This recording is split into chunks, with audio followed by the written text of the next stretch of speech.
Good morning, ladies and gentlemen. Well, as you can see, we have finally got the risk dial to work and display correctly. The score is 48, which is by no means disastrous. I'd just like to remind you that it needs to go below 0 to start looking bad. We have not yet managed to update the previous scores to make all the dates right, but we will do that next week and then everything will be perfect. At the moment, basically what it's saying is that it's still volatility to ignore, but that could change very rapidly. In any case, let's look very quickly at what the bonds are saying and the yield curve, and then we will go into all the other asset classes. Well, the 2s, 10s have broken out of this area of consolidation, and it does seem that we are in for a period of steepening in the yield curve. This slightly surprised me. I thought the 2s would be weaker than they are, but there you go. The market is basically saying that we could get up to this kind of level, 129 or even to 138, where I think it's a very, very good risk-reward sell. But in any case, we're in a period of steepening, and that's without a doubt. Every part of the yield curve is steepening. So if we look at the 5s, 30s, we got intraday to this 95 area, where it was a great risk-reward sell, as I said, and now, well, we are meandering back. Can we get to 124? For sure. This would be very, very high risk reward area to put on long bonds, short 5s for another move back up towards 95. I think we are basically trading something like this in this area. So it's still an indecision period that we are going through. If we have a look at the dailies, you can see this spike up towards 95 and then back. It looks like 120, 124 would be a very nice area to put the position back on. But every part of the yield curve is steepening. These are the 10s, 30s that got to just about their objective, and now they're in a period back towards, I would say, 64. And even the least susceptible part, the 5s, 10s, is in a period of steepening. So without a doubt, we are in a period of steepening. You can take that as read. So what is going to happen? How is that going to influence other asset classes? Well, tech should remain under pressure for a while. The individual tenures are going to come back to compression levels. These are the 2s. They broke out, they failed, they're coming back. I would have thought this kind of level, 23, 22, is going to be an excellent level to put on positions for a move back up. And this is actually evident in everything that I'm looking at, that we're in a small period of retracement back to a starting point, a few days trading around there of indecision, and then we should motor higher again. Basically what the market is doing is anticipated. Basically positions got washed out on the Fed tapering announcement. People got back into positions for safety as the equities have given up some ground. A few days of indecision here, and then we go again just before FOMC or for FOMC. The same pattern is evident in every single one of the tenures. These are the 5s. If I enlarge this chart, you'll be able to see exactly what's been going on. It got to, it's unsustainable levels. People got panicked out of their positions. back down to something like 85 basis points in the fives, and then we go again. Every single tenure is much the same. These are the tens. We come back to something like 139, and then we start going again. The 30s, we come back to 192, and then we go again. To me, this pattern is one of basically we're going to be making higher highs. But you see what an excellent risk reward position here is in around the 191 basis points in the 30s. If it drops through the lows, you're out. You're wrong. So you're basically risking 4 or 5 basis points to make 20. So this is going to be a wonderful position to take when it hits these levels over the next few days. Yield curve is steepening, so you are going with the trend and really getting short of bonds when they reach certain pivotal levels that I'm giving you here is going to be a very high risk reward trade, whether we do it through options or outrights. And exactly the same pattern in all the European markets. Here we have the bubble. Now I am hoping that it comes back towards these levels. In futures, this will be 135, 35 to 135.50. You can see from going all the way back to the beginning of the year how an important level that has been, and how when it traded, it always had a reaction higher. Expecting much the same thing this time.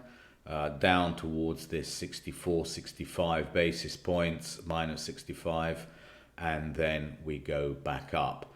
The European bonds are respecting these levels extremely well. If we move on to the Bund now, you can see I would have thought something like this, coming back down towards 32, 33, minus 32, minus 33, and then we go again. But even there, you can see that the yield curve is steepening. So it's certainly the tens would move more at some stage, but the fives, I think the bubble is still the safest area to play. If we have a look at what's been happening in the spread between the tens in the States and in Europe, it got to exactly where it should have got to, 175 basis points. And back down. This is stability. It basically means that Europe and the United States at the moment are pretty much married.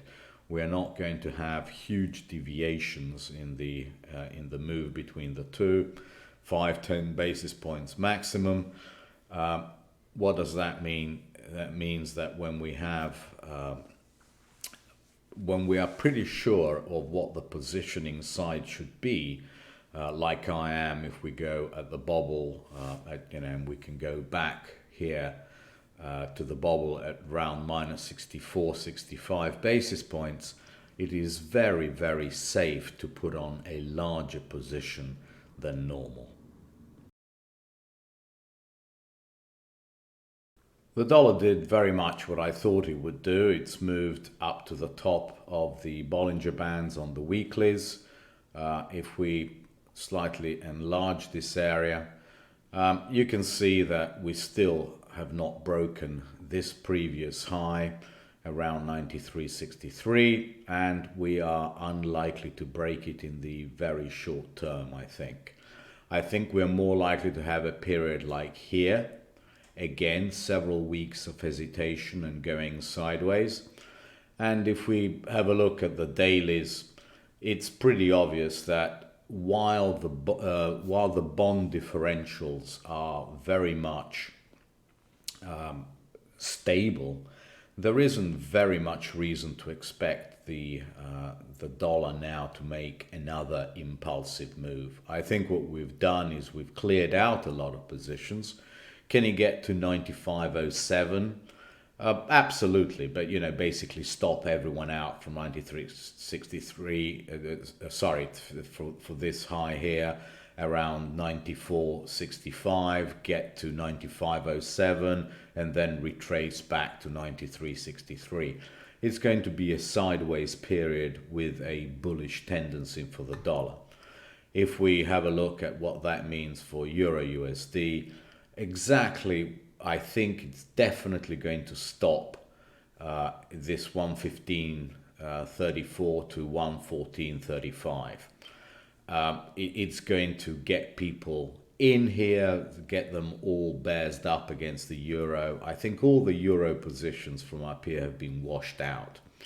So I really expect from these kind of levels to get a reaction back to 117 over the course of the next couple of weeks. The dollar is not in trend. The dollar is basically might be positioning for a trend move higher over the course of the next several months, but it's not in trend at the moment, and I think anything that comes into here is going to have a reaction up to 117 to 118 area over the course of the next several weeks. I think the dollar is in an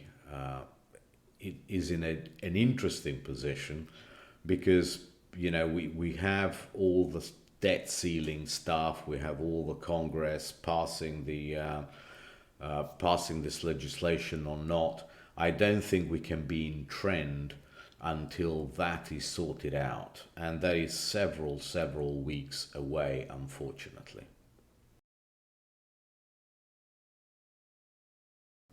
Well, gold is going to be not very interesting, I believe, over the next several weeks.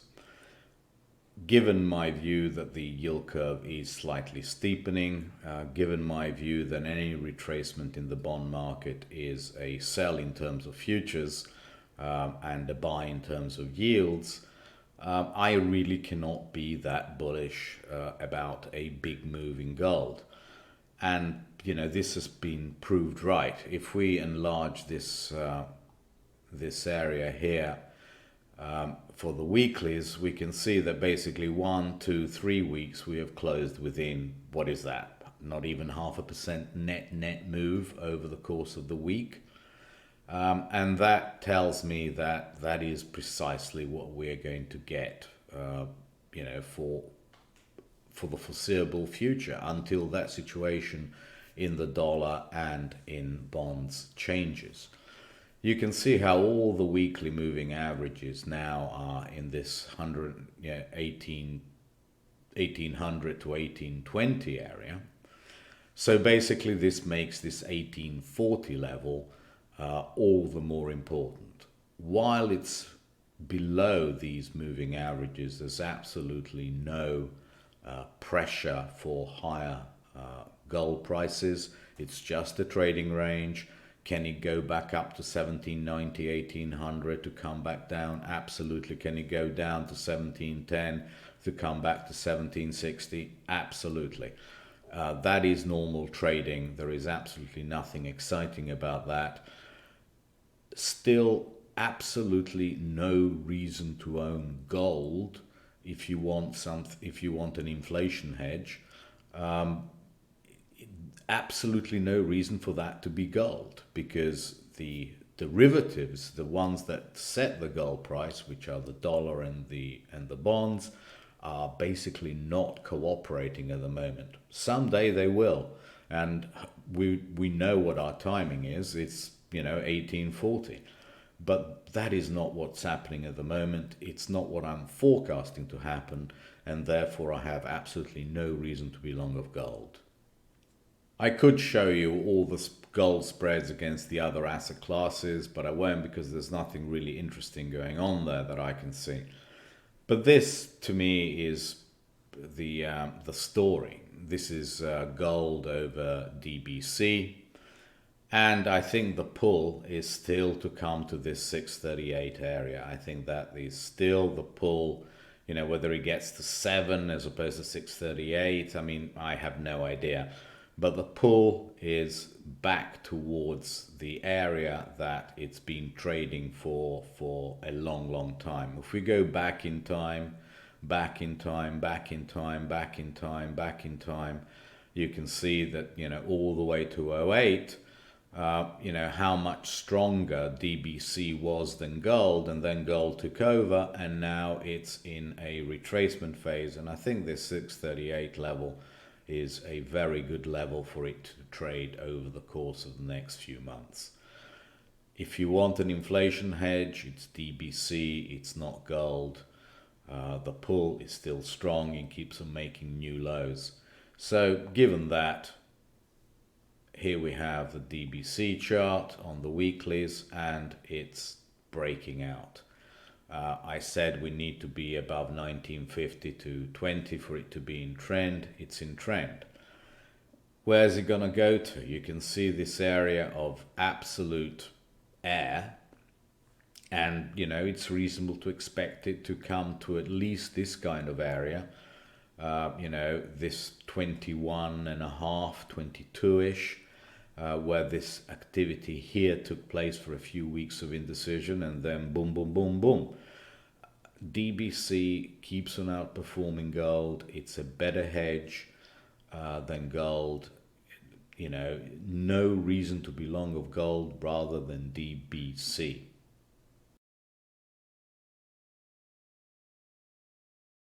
It's the start of a new month, so basically we have our very, very reliable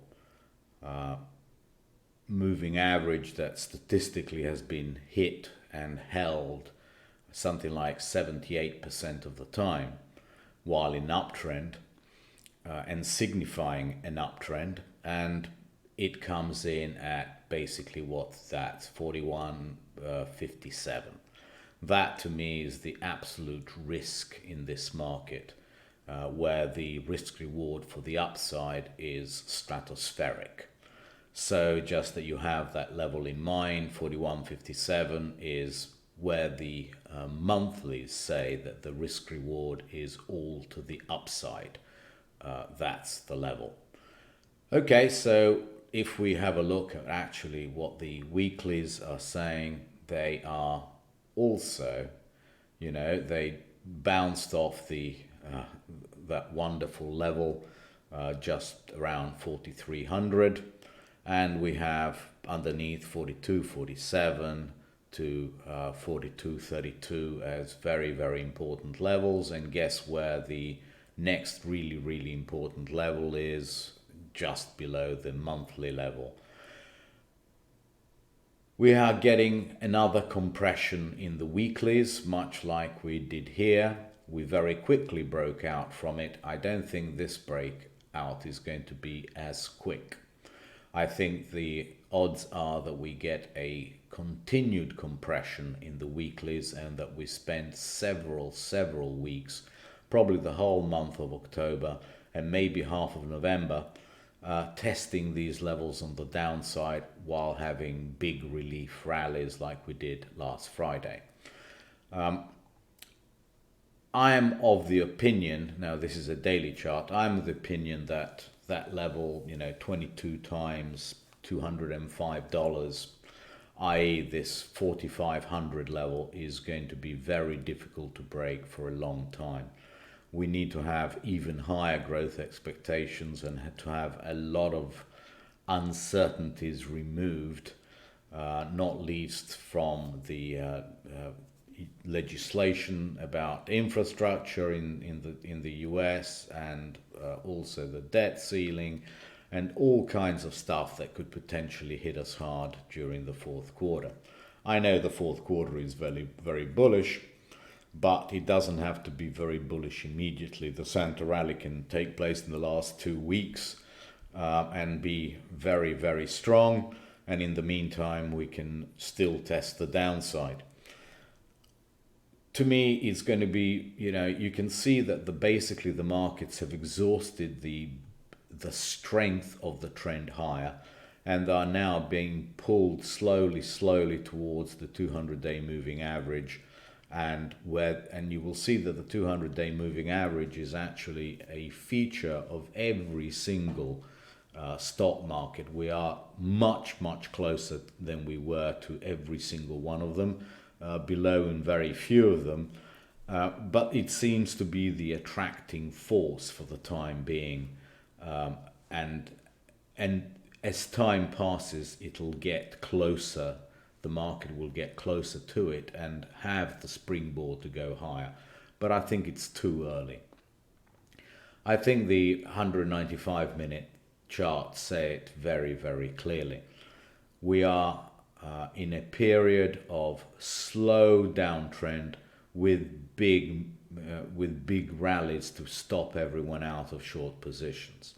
It's very clear what the levels are. 43.88, above there you can chase because it goes to 44.26.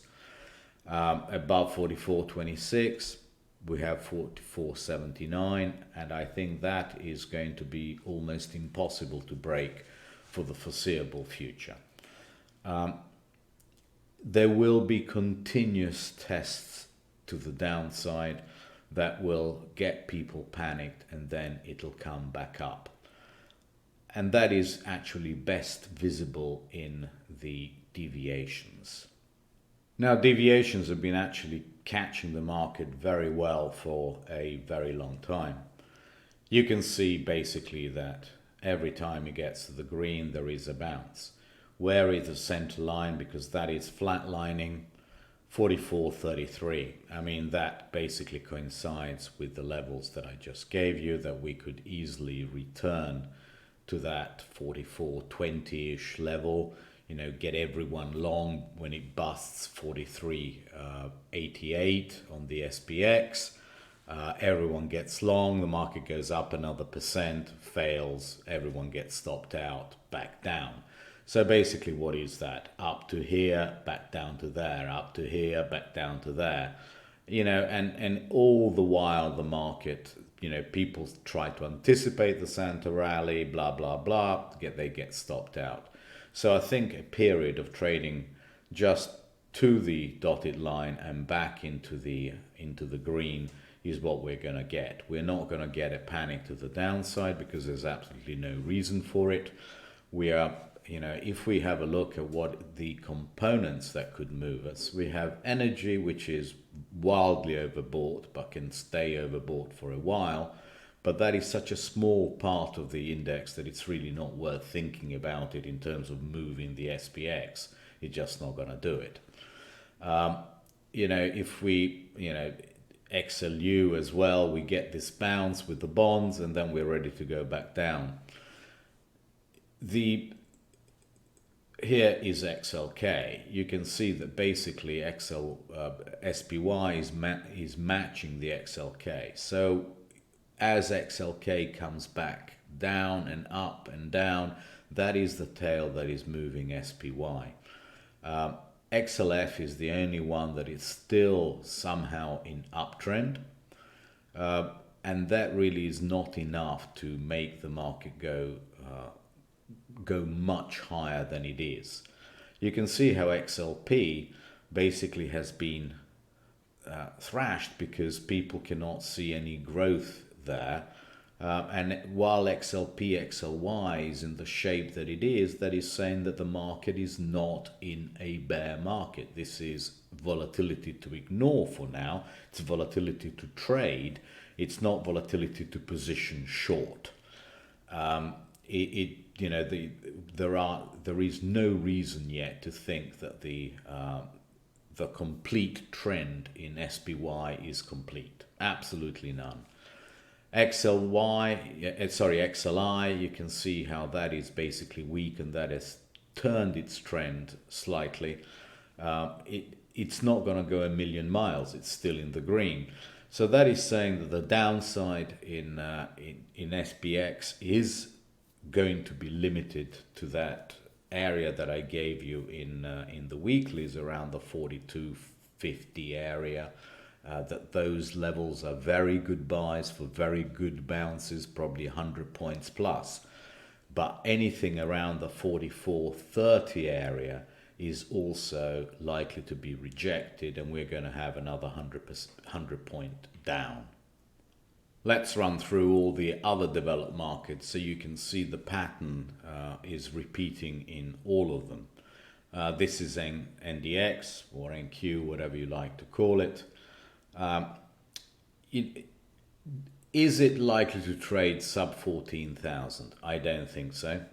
I think the worst we could possibly see is something like 14,300 to 14,200 area, but I'm anticipating. Here we have basically 14,575, managed to buy it on Friday. How far is it going to go? Well, is it likely to fill this gap? Quite possibly. I think anything between 14,992 to 15,184 is the area that it will fail, and then come back down and take out probably these lows, get everybody bared up, stop just short of this 14,050 area, and then go back up. It just what markets do. I think the NDX for the time being is in a bit of a downtrend.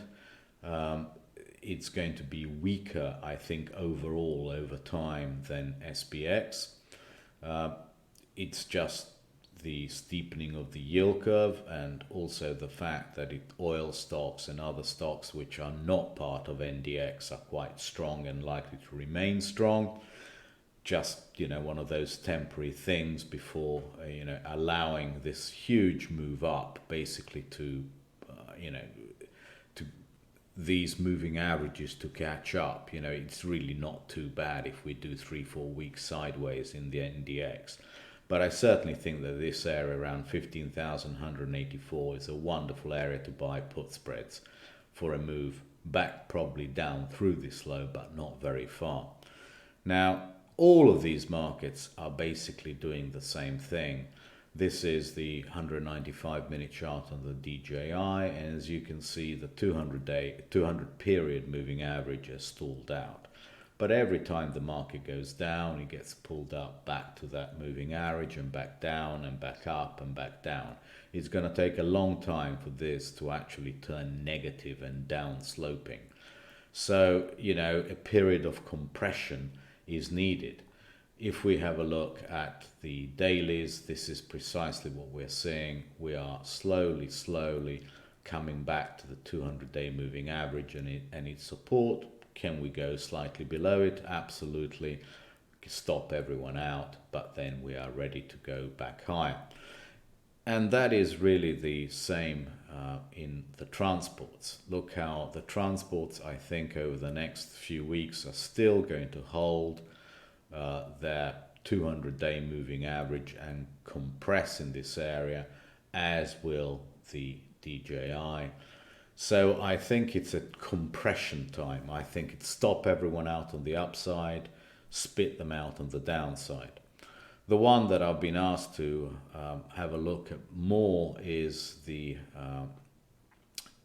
Russell, and really I don't know what to say about the Russell. I mean, what can you say about a market which has been between 233 and 210 for the best part of, well, since before the beginning of the year?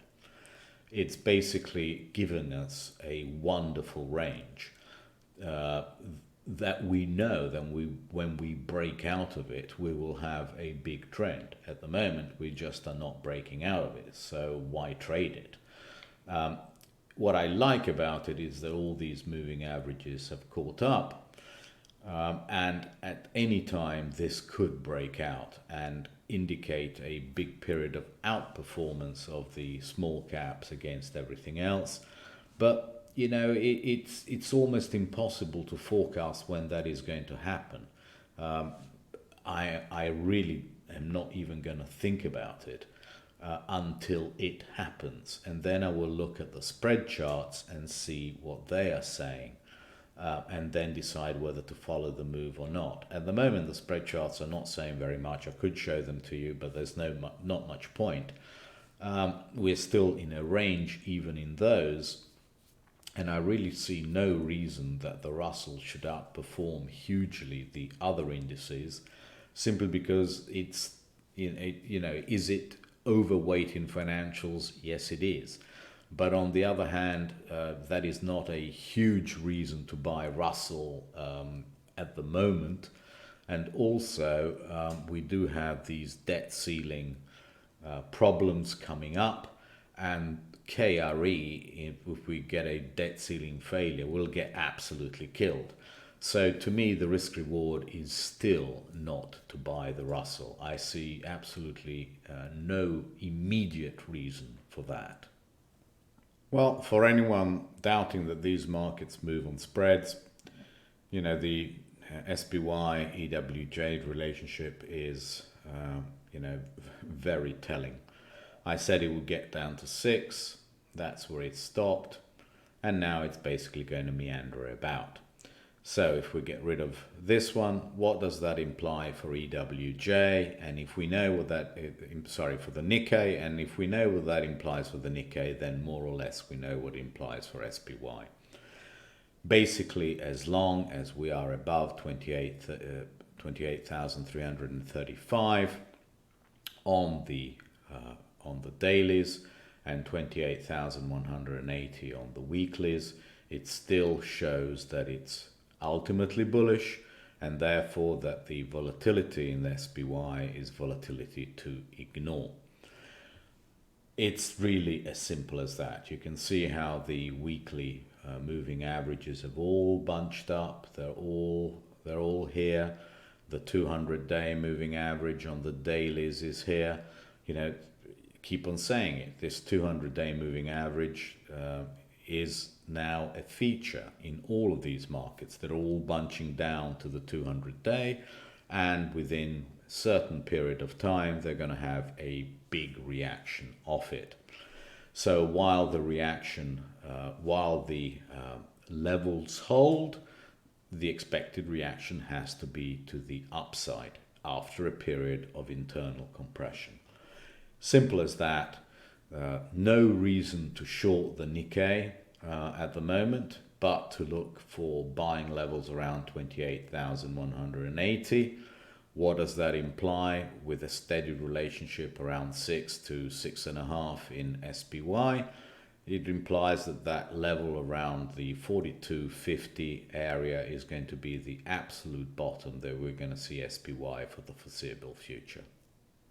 I've said for a long time, and I will keep on repeating because it's important, that unless NDX leads, i.e. the biggest sector of the technology sector leads the market in a big way, SPY cannot go too far to the downside. So what do we have here? Here we have XLK as a ratio of SPY. This is not the stuff that bear markets are made out of, okay? Look how close we are to all-time highs. Can we come back a little bit more? Yes, but it's still in the range that it's been since, sort of the middle of last year. And really indicating that we are just churning up and down sideways. This is not the stuff that bear markets are made of. It just isn't. Even if we look at something like QQQ over IWM, for the people who are so bullish of Russell, yes, can the Qs come back a little bit and then go again? Yes, but this is not the stuff that trends are made of. To me, over the course of the next several years, QQQ is a much better bet than IWM. Basically, what has it done? It went ballistic during the COVID crisis. It came back down to the level that it was nearly at when the COVID crisis broke. This is where the COVID crisis broke, and it's been going up ever since, basically resuming a secular trend of QQQs being stronger than IWM. This is a secular trend. And therefore, I really don't see too much downside in anything, because if the Qs, which are basically the same as NDX, are not showing me they're about to break down, then I cannot really be bearish on SPX. If Nikkei is not telling me that I should be bearish on it, then how can I be bearish on SPY at around those 430 42.50 kind of level. I just can't. And I know that any kind of move down is going to be really, really well supported there. So it looks like a period of sideways trading, stopping everyone out on the top side and on the bottom side.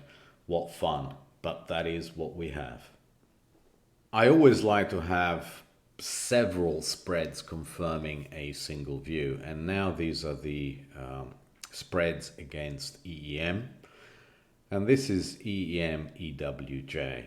As you can see, we are now in a period of moving back towards the center of the moving averages, saying that EEM is going to be supportive, which is good news. I see that as good news that the market is going to be supported as well.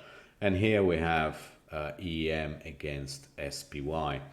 Can we come back towards this 0.12 area? Absolutely, yes, we can, but we are likely to be very, very well offered there. And while that type of behavior lasts, it just means that all the markets are going to find support at lower levels. Markets that find support at lower levels are trading markets, and therefore if we look at EM in its, here we are, I'll enlarge this mess here so you can see it. Are we in a downtrend in EM? Yes, we are at the moment.